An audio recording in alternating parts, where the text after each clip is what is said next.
विलेशय भूषण भो साम्ब सदाशिव शम्भो शङ्कर शरणं मे तव चरणयुगम्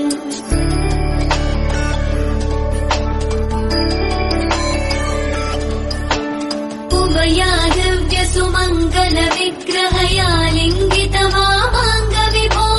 साम्ब सदाशिव शम्भो शङ्कर शरणं मे तव चरणयुगम्